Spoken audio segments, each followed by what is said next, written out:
Welcome students for chapter 6 of the book First Flight, The 100 Races 2. As we do in every chapter, in this chapter 2, at first we will know the meaning of some hard words. The first word is circling. Cycling means moving, घूमते हुए. Horror polak means making fun and teasing. मजाक उड़ाना और चिढ़ाना. Closet, अलमीरा, अलमारी. Contest, competition, प्रतियोगिता. Casualness, carelessness, लापरवाही. Deliberately, intentionally, जानबूझकर. ब्रीफ, ब्रीफ मीन्स शॉर्ट, संक्षिप्त. ड्रिजली, डल, धुंधलापन. डिस्मल, सैड, उदासी. ग्रफली, रफली, रूखेपन से. स्टक, हंग, लटका हुआ. ब्लर्ड, नॉट क्लियर, धुंधला. रेस्ड, पिक्ड अप, ऊपर उठाया. ब्लिंक्ड, ब्लिंक्ड मीन्स विंक्ड अवे, झपकी लिया. एंड स्पॉट मीन्स प्लेस, स्थान.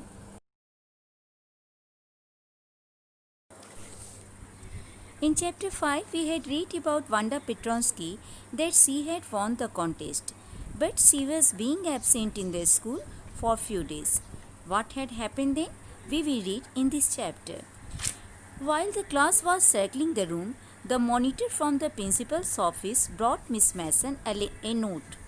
जब कक्षा के जो स्टूडेंट्स थे वे कमरे का चक्कर लगा रहे थे तो मॉनिटर प्रिंसिपल के ऑफिस से एक मिस मैसन के लिए एक लेटर लेकर आया.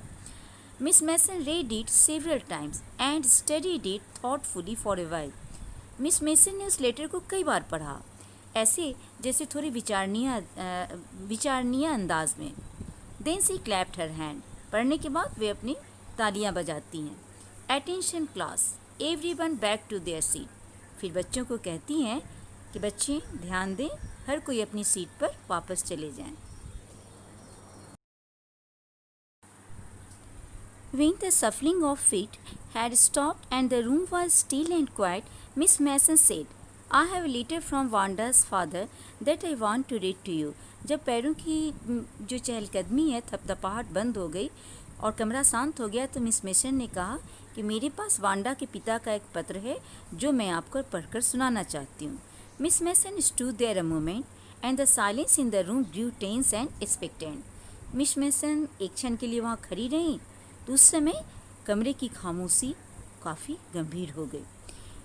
जैसा कि उम्मीद बन रही थी ऐसे सिचुएशन में.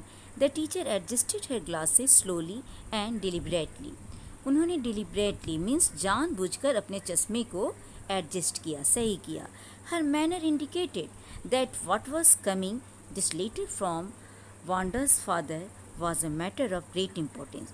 उनका ये अंदाज़, जानबूझकर अपने चश्मे को ठीक करने का अंदाज से यह पता चलता था कि क्या होने वाला था, या वांडा के पिता का यह पत्र जरूर काफ़ी महत्व का है. Everybody listened closely as Miss Mason read the brief note. सभी काफ़ी ध्यान से सुन रहे थे जब वो लेटर को पढ़ रही थी. लेटर में कुछ ऐसा लिखा था. Dear teacher, my Wanda will not come to your school any more. Jake calls so. मेरी वांडा अब आपके विद्यालय में नहीं आएगी, जैक भी नहीं. Now we move away to big city. No more holler Polack. अब हम बड़े शहर में जा रहे हैं जहाँ कोई भी इस तरह से मजाक भरी चिल्लाहट नहीं देगा. No more ask why funny name. Plenty of funny names in the big city. Yours truly, Jan Petronski. कोई नहीं पूछेगा कि ऐसा मजाकिया नाम क्यों है, क्योंकि बड़े शहर में बहुत से मजाकिया नाम होते हैं. आपका विश्वसनीय Jan Petronski. It was the name of her father. A deep silence met the reading of this letter. इस पत्र को पढ़ने के बाद एक खामोशी छा गई पूरे कमरे में. Miss Mason took off her glasses, blew on them and wiped them on her soft white handkerchief. Miss Mason अपने चश्मे को हटाती हैं, उसे फूंकती हैं, फिर उसे साफ़ करती हैं अपने हैंडकरचीफ से, पूछती हैं उसे. Then she put them on again and looked at the class. When she spoke, her voice was very low. फिर वो दोबारा अपने चश्मे को पहनती हैं और कक्षा की ओर देखती हैं. जब वो बोलती हैं तो उनकी आवाज़ में काफ़ी गंभीरता थी और उनकी आवाज़ धीमी थी। I am sure that none of the boys and girls in room 13 would purposely and deliberately hurt anyone's feelings because his or her name happened to be a long, unfamiliar one. I prefer to think that what was said in thoughtlessness. मुझे विश्वास है कि कमरा number 13 के किसी लड़के या लड़की ने जानबूझकर किसी की भावनाओं को चोट नहीं पहुंचाई हुई होगी, क्योंकि उसका नाम भी लंबा था और थोड़ा अनजान था। मैं ये सोचना बेहतर समझूंगी कि जो कुछ भी कहा गया है उसे नासमझी में कहा गया। I know that all of you feel the way I do, that this is a very unfortunate thing to have happened, unfortunate and sad both. मैं जानती हूँ कि आप सब भी मेरी तरह ही अनुभव कर रहे होंगे कि जो कुछ भी हुआ वो बहुत दुखद और दुर्भाग्यपूर्ण था। And I want you all to think about it. मैं चाहूँगी कि आप सब इस विषय में सोचें। The first period was a study period था, first period. Maddie tried to prepare her lessons but she could not put her mind on her work. Maddie कोशिश कर रही थी अपने पाठ को पढ़ने का, लेकिन वह अपने माइंड को कॉन्सेंट्रेट नहीं कर पा रही थी। She had a very sick feeling in the bottom of her stomach. कहने का मतलब उसे काफ़ी बेचैनी महसूस हो रही थी। True, she had not enjoyed listening to Peggy ask Wanda how many dresses she had in her closet, but she had said nothing. ये ठीक है कि पैगी के द्वारा यह पूछा जाना वांडा से कि तुम्हारी अलमारी में कितने ड्रेसेज हैं, ये उसे अच्छा नहीं लगता था, लेकिन उसने कुछ किया भी तो नहीं। She had stood by silently and that was just as bad as what Peggy had done. Worse, she was a coward. उसके बाद वो काफ़ी परेशान हो जाती है और कहती है कि वो भी तो बिल्कुल केवल शांत खड़ी रहती थी, कुछ कहती नहीं थी। जितना बुरा कहना है, किसी का मजाक बनाना है, उतना ही बुरा शांत खड़े रहना, सब कुछ देखते रहना है। फिर अपने आप को कायर बुलाती है। At least Peggy hadn't considered they were being mean, but she Maddie had thought they were doing wrong. कम से कम पैगी ने कभी नहीं सोचा था कि वे उसके साथ गलत व्यवहार करती थी। पैगी को ऐसा फील नहीं हुआ था, किंतु मैडी को तो ऐसा फील होता था ना। वो तो समझ रही थी। She could put herself in Wanda shoes. उसे तो अपने आप को वांडा के स्थान पर रखना चाहिए था। कहने का मतलब वांडा को प्रोटेक्शन देना चाहिए था। Goodness, wasn't there anything she could do? हे ईश्वर, क्या वह कुछ नहीं कर सकती थी? If only she could tell Wanda she hadn't meant to hurt her feeling. काश वह वांडा को कम से कम ये तो बता सकती थी कि मैडी नहीं चाहती थी उसके फीलिंग्स को ठेस पहुंचाना।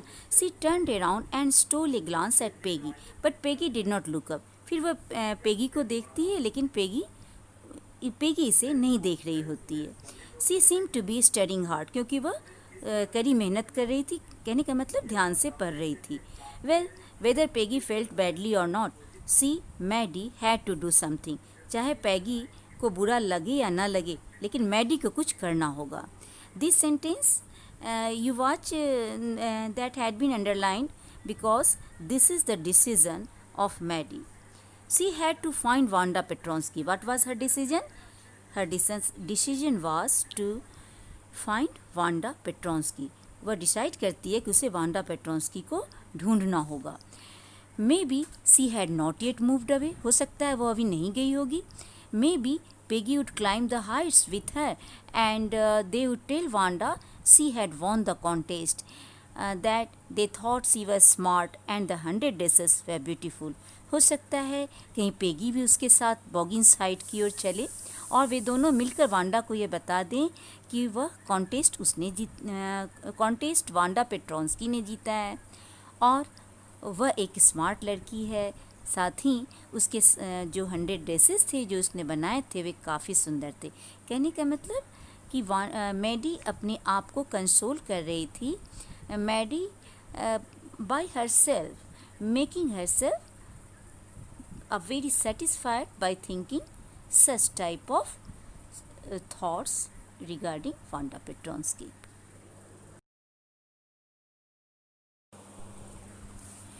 When school was dismissed in the afternoon, Peggy said with pretended casualness, "Hey, let's go and see if that kid has left town or not. Left town or not." So Peggy had the same idea. Maddie glowed. Peg was really all right. जब दोपहर को school की छुट्टी हुई तो पैगी ने बड़े बनावटी अंदाज से कहा, "ए चलो देखिए कि वह बच्ची शहर छोड़ गई है या नहीं।" तो मैडी को लगता है चलो पैगी का भी यही विचार था और खुश हो जाती है कि वास्तव में पैगी सही थी। The two girls hurried out of the building up the street toward Boggins Heights, the part of town that were such A forbidding air on this kind of a November afternoon, drizzly, damp and dismal. दोनों लड़कियां बहुत तेजी से उस भवन की ओर निकली और गली से होते हुए बॉगिंस हार्ट की ओर गईं। वह शहर का वह भाग था जो नवंबर में दोपहर के बाद धुंधला, गीला और उदास सा हो जाता था। "Well, at least," said Peggy gruffly, "I never did call her a foreigner or make fun of her name." फिर पेगी भी अपने आप को समझाते हुए रुखेपन से कहती है, "मैंने कभी उसे विदेशी नहीं कहा था, उसके नाम का मजाक नहीं उड़ाया था। मैंने तो सोचा भी नहीं था कि उसे इतनी समझ होगी कि वह ये सब मजाक को समझ गई होगी। और देखो वह ड्राइंग कितना अच्छा बनाती थी।" Maddie could say nothing. All she hoped was that they would find Wanda. Maddie कुछ नहीं कहती है, उसे उम्मीद थी कि वह वांडा को ढूंढ लेगी।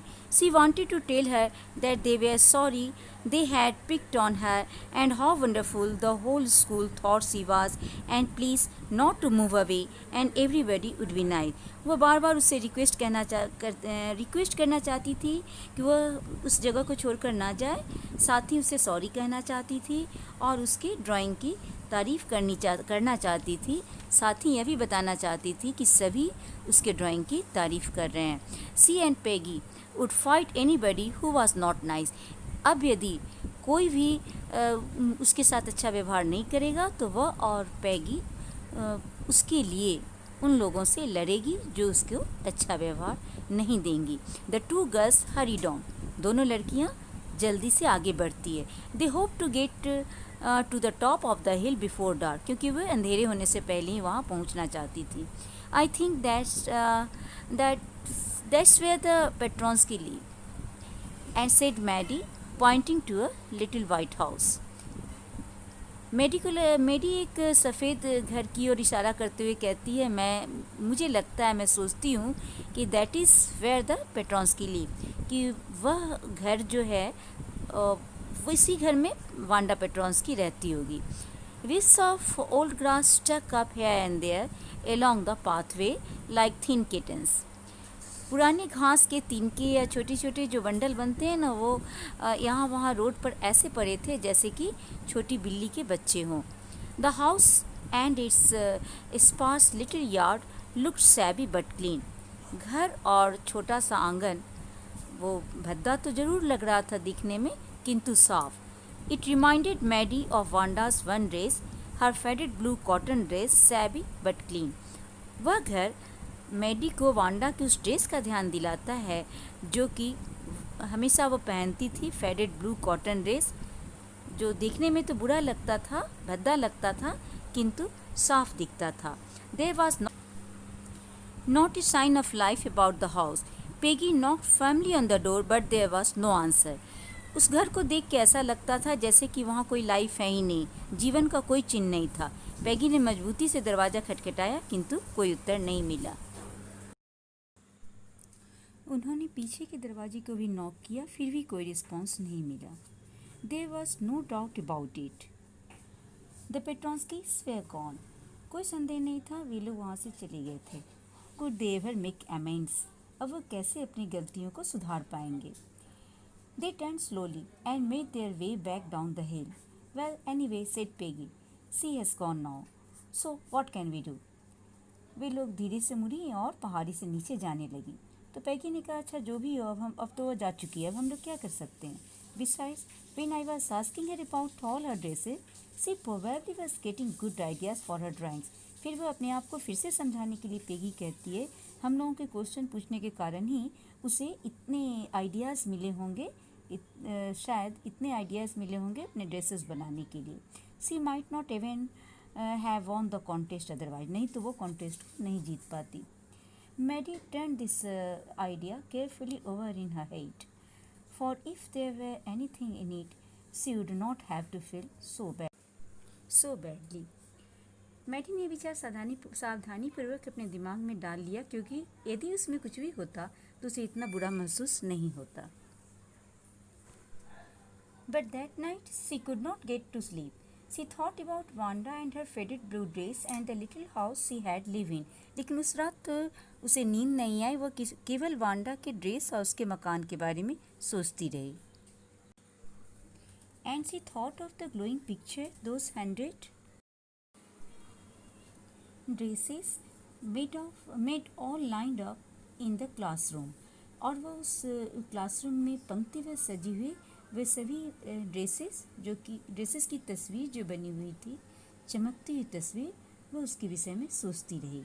At last, Maddie sat up in bed and pressed her forehead tight in her hands and really thought this was the hardest thinking she had ever done. और अचानक बिस्तर पर बैठ जाती है, अपने सिर को हाथों से पकड़ लेती है और वो एक कठिन निर्णय लेती है। After a long time, she reached an important conclusion. She was never going to stand by and say nothing again. और वह एक महत्वपूर्ण निष्कर्ष पर पहुंचती है कि वह कभी किसी का गलत काम में साथ न देगी। If she ever heard anybody picking on someone because they were funny looking or because they had strange names, she would speak up. यदि कभी किसी ने सुना कि कोई किसी के फनी नेम के कारण, फनी चेहरे के कारण या अद्भुत नाम के कारण उसका मजाक बना रहा है, तो वह उसका Even if it mean losing Peggy's friendship, चाहे पेगी की फ्रेंडशिप ही क्यों न छोड़नी पड़ी। She had no way of making things right with Wanda, but from now on she would never make anybody else that unhappy again. Wanda के साथ तो वह गलती को नहीं सुधार सकती, लेकिन दूसरे किसी के साथ वह ऐसा नहीं होने देगी। So students, the other parts of the story you will get in my next video. Thanks.